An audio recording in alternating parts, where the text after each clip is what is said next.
Every day I wonder which Felix will I get, because if you were all bad all the time, it'd be easy. But it's not.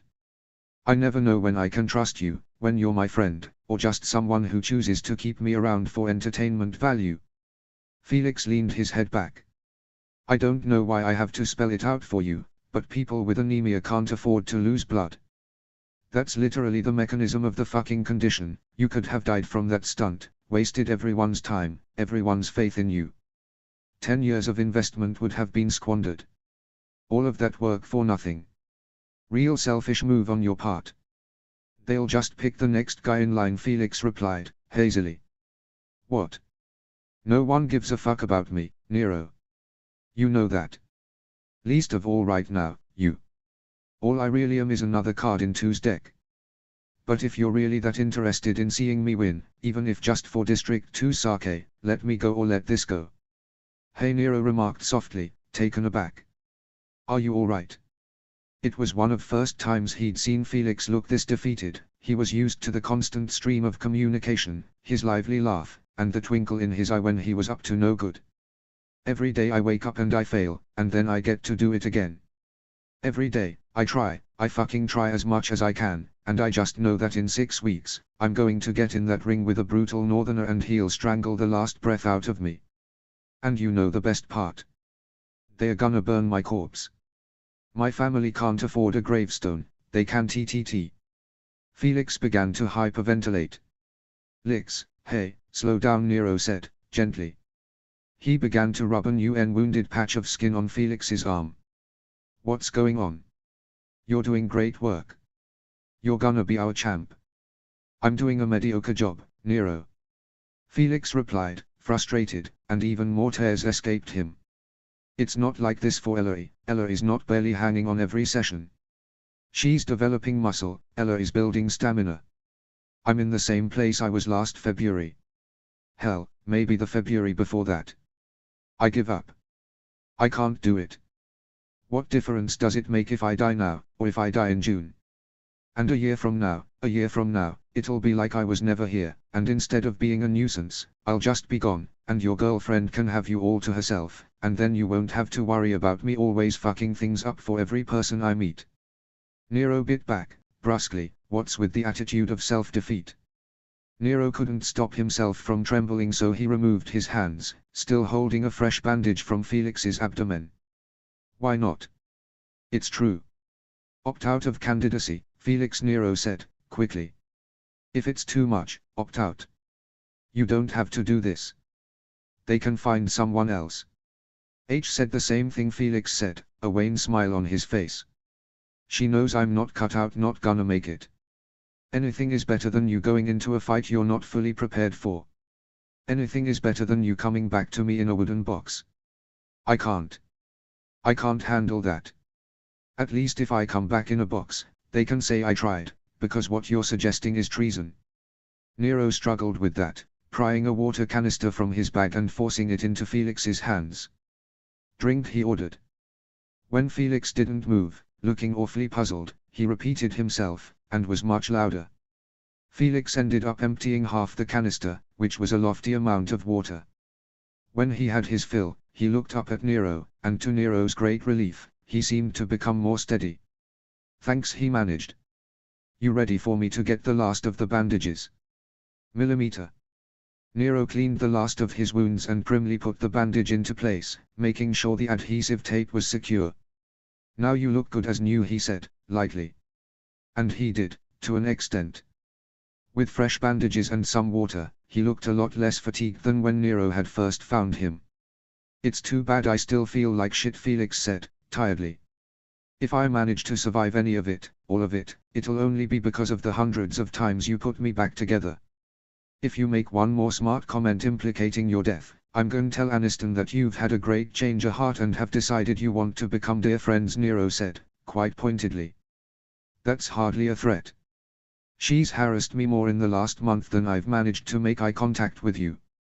It actually boggles my mind that you'd like someone that overwhelming. People in glass houses shouldn't throw stones, Lix, Nero teased, and laughed a little. What are you on about?